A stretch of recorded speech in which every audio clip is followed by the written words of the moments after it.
All right. Hey, Groovy Gardeners. All right. So this is my Three Sisters experiment plot number 170.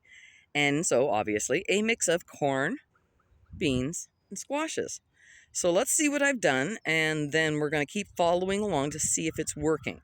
Now, straight up, this was the crappiest soil that I had. This was a plot that I had taken on at the very end.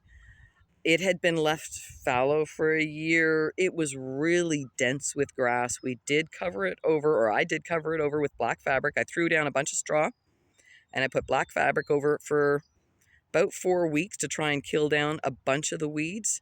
I couldn't do all of it because some of it was really dense grass, but then I pulled it up and we've planted. So let's take a look and see how it's doing. So I've added no fertilizers, there's no pesticides, no herbicides.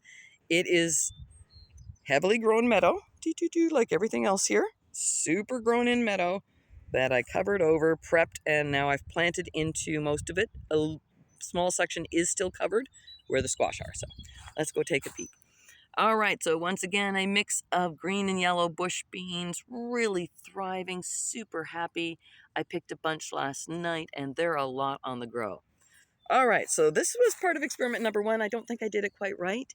I've got some groovy corn growing, and then let's get in there. I planted the scarlet runner beans probably too early. I should have waited until these corn got taller, so I don't really know how that's going to work. Scarlet runners are really going wild in this section, but the corn seem to not mind it so far, so we'll see what happens. Let's move along. So, yes, the bush bean section on one side, and in the back is a small section with, they were some pretty raggedy looking corn. They had to go through some cold stuff. Surrounded, and in between them all is scarlet runner beans. All right, so this is my more proper section. I shouldn't say that out loud, but I just did. All right, so this is the rest of my corn. And let's zoom in down to the bottom. So instead of giant scarlet runner beans, I have planted Kentucky Wonder yellow pole beans. And I waited until these guys got bigger, the corn got bigger. And so we'll see what happens. Each corn stalk has 3 bean seeds planted around it because I like the symmetry of that. And we'll see if they grow up and in between and if they're able to help the corn. Now, let's look at the size of my corn. It's actually really big for this time of year. I've really screwed up trying to grow corn in the past. I didn't understand it. My amazing Syrian farmer neighbor, who has this plot here and over there, he talked to me about corn, and so we're having kind of a corn growing session. He's doing it one way up there, I'm doing it one way down here, and we're trying to learn from each other to see which works. So, corn with the Kentucky Wonder yellow pole beans, and then this is corn over here with my own scarlet runner beans. Probably started too early, but we'll see. All right, and then in behind the corn, so I had a section at the back here of the plot that I simply could not get the grass and the weeds out of. I don't know if you can see what it looks like, but this is what the meadow looks like, right? This is what we're growing into. And so rather than try and dig it all out and then try and restore it, what I did was I left a small strip of black fabric in place to be able to kill down the weeds. And into that, I planted the squash, which are absolutely thriving and super happy, really big. Very, very happy with them. So there's some butternuts. And then what I called mystery squash, it was the last seeds that I saved. So it would have been the last squash that I ate.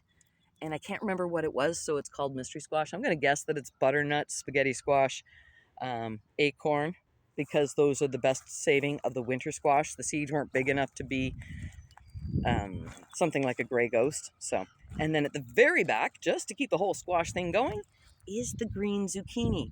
Once again, I'm so happy. Let me see if I can get a better view of the green zucchini. I've struggled with zucchini in the past. I've never really understood them. I've tried really hard. I usually kill them quite quickly. And these guys, I've got 4 that are doing beautifully.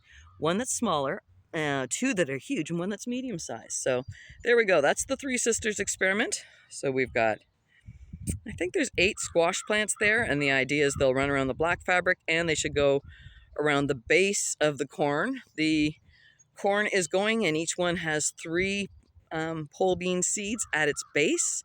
So that's hopefully feeding it nitrogen, and then we'll see how we do. I think that I started with 30 corn plants. I know for sure I've lost 2, and they were early on, and it looked like somebody stepped on them, probably a critter. So, because there are dogs that wander around sometimes, and it happens, these things happen. Anyways, well, you look at that. Zucchini. I'm so happy. I'm so proud of my squash and zucchini, which is why I'm still talking about them after 5 minutes. Clearly, I am definitely growing some joy here. I will check in about a month, and we'll see how everything's doing. I'm hopeful. First time ever, so. I've screwed this up a lot where I've done it wrong with all of these plants. This is the first time I've ever done them together, and it looks like it might work. So, fingers crossed, love y'all. I've wasted enough of your time. Bye. Bye, humans. I love you.